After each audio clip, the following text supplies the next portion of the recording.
भीमा कोरेगांव में गिरफ्तार सभी राजनीतिक कैदियों को रिहा करो। वो छात्र एकता जिंदाबाद, मजदूर एकता जिंदाबाद, किसान एकता जिंदाबाद, वो बोल रे साथी अल्लाह बोल, वो यूएपीए पे अल्लाह बोल, आवाज नहीं जोर से बोल, वो नशे पे अल्लाह बोल, वो सेडिशन पे अल्लाह बोल, वो इनकलाब जिंदाबाद, वो राजू दमन का एक जवाब, इनकलाब जिंदाबाद, वो फांसीवाद का एक जवाब, इनकलाब जिंदाबाद। दोस्तों, आज जतीन दास की 117वां जन्म दिवस है। दोस्तों, जतीन दास के बारे में आप सभी लोगों को पता है कि वो पहले राजनीतिक बंदी थे जो राजनीतिक कैदियों की डिमांड्स को लेके भूख हड़ताल किए और 63 दिन के भूख हड़ताल के बाद वो शहीद हुए। साजिद खान, आप न्यूज दोस्तों, देख सकते हैं यहाँ पे कुछ जो अंग्रेजों के समय में बहुत सारे कानून थे, जिस तरीके से उस समय अंग्रेज भारत के लोगों के साथ बर्बरता करते थे, भारतीय कैदियों के साथ बर्बरता करते थे, सेम वैसा ही सीन आज अपनी इस गवर्नमेंट में भी और आजादी के 75 साल बाद भी आज भी जो लोग जेलों में बंद है, वो चाहे सुधा भारद्वाज हो, बरबरा हो, उमर खालिद हो या भीमा कोरेगांव के जितने भी कैदी है, या सीए, एनआरसी या मारुति के लेबर, इन तमाम सारे लोगों का वही हालात है। दोस्तों, इन तमाम सारे लोगों की रिहाई को लेके आज दिल्ली के तमाम सारे छात्र संगठन, मजदूर संगठन, हम लोग यहाँ इकट्ठा हुए हैं और उनकी रिहाई को लेके हम लोग आवाज उठाएंगे। साथियों, जो जतीन दास थे वो भगत सिंह के साथी थे और उन्होंने कैदियों से जिस तरीके का भेदभाव किया जाता था गुलाम भारत में, अंग्रेज कैदियों के लिए जो सवाल था, जो उनका सवाल था, जो भगत सिंह का सवाल था, वो सवाल कहीं न कहीं आज भी जिंदा है। दिल्ली विश्वविद्यालय का जब हुआ, उसमें भी उन लोगों को दवाइयाँ और वस्त्र के लिए भी उनको कोर्ट का दरवाजा खटखटाना पड़ा। एक मानवाधिकार कार्यकर्ता स्टैन स्वामी, जिनकी अभी हाल ही में संस्थानिक हत्या हो गई। दोस्तों, यह स्टेट किस प्रकार से इन तमाम सारे लोगों को टॉर्चर करता है, उसमें अंग्रेजों के समय में और आज के समय में कोई अंतर नहीं है। जितना भी बर्बरता हो सके, ये लोग ये अपनाने का काम कर रहे हैं। इन्हीं लोगों की दमनकारी नीतियों के खिलाफ हम लोग आज एकजुट हुए हैं और सभी संगठन से सभी साथी अपनी बात रखेंगे। मैं सबसे पहले AISRO की तरफ से निरंजन को बुलाना चाहता हूं, वो आए और अपनी बात रखें।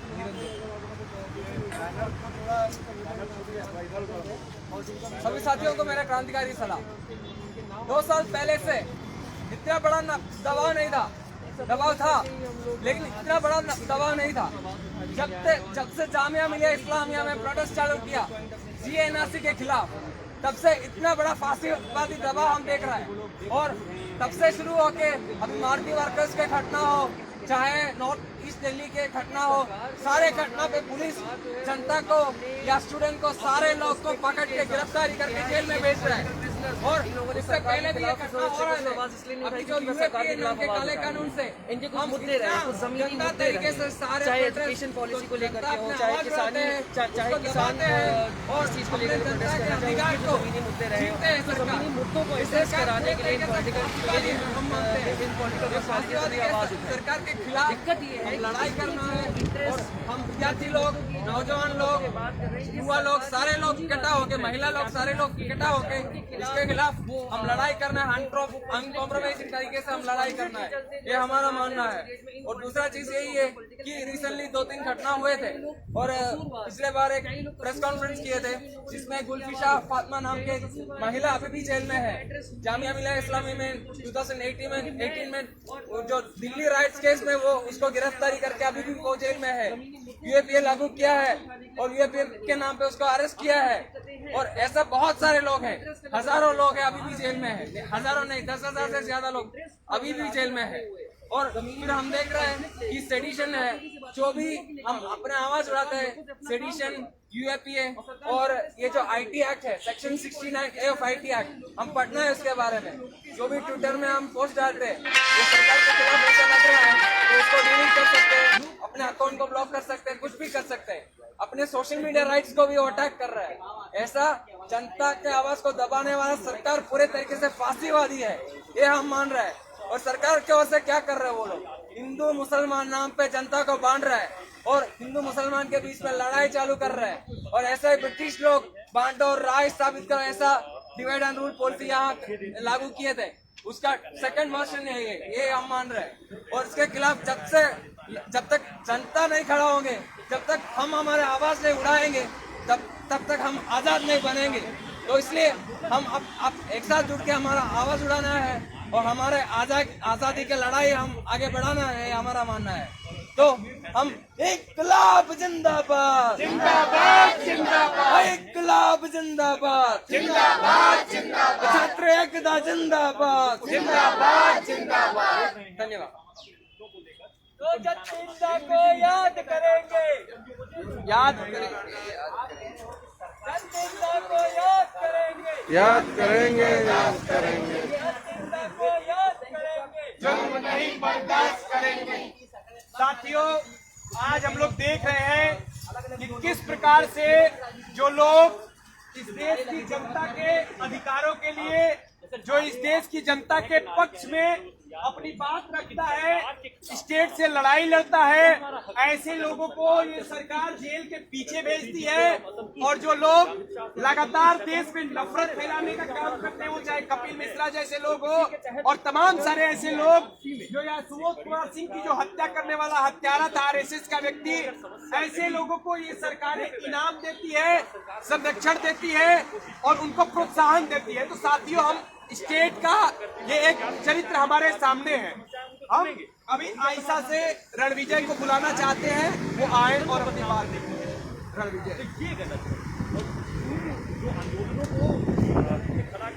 सभी साथियों को क्रांतिकारी इस्तकबाल और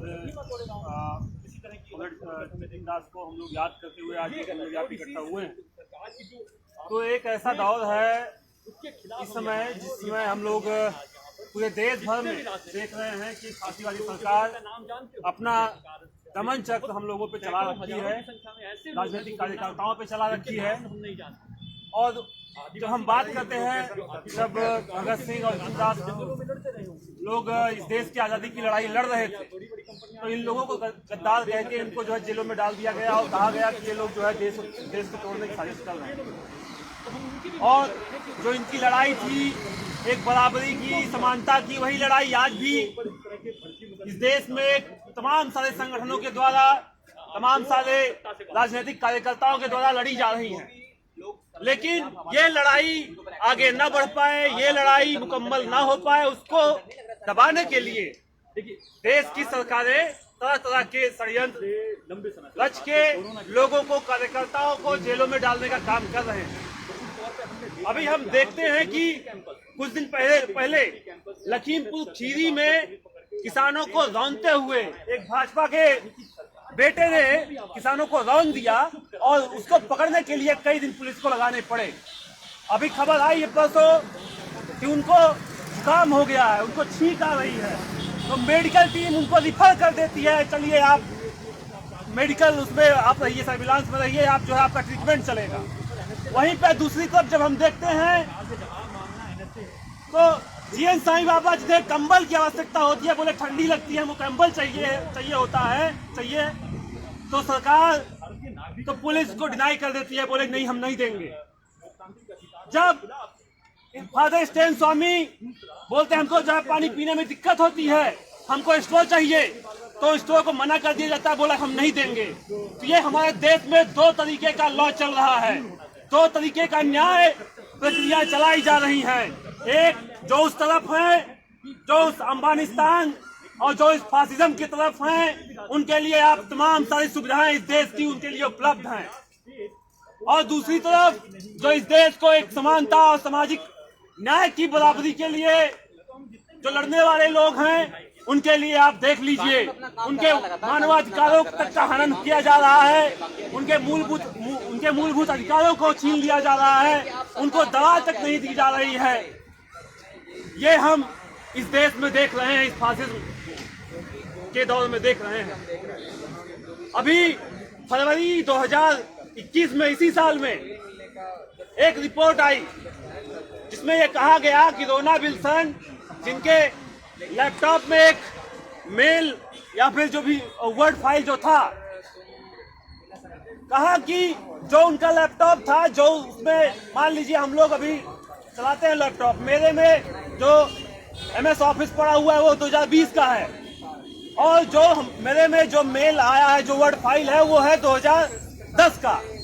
तो आप उसमें एकदम खुद ही आप एकदम अंतर समझ सकते हैं कि वो फाइल इस फाइल में डिजाइन नहीं की गई, उसको ट्रांसप्लांट किया गया इसमें एक बड़ी साजिश के तहत। उसको 2021 में इसी फरवरी में उसको एक खुलासा किया गया अमेरिकन बार एसोसिएशन के द्वारा।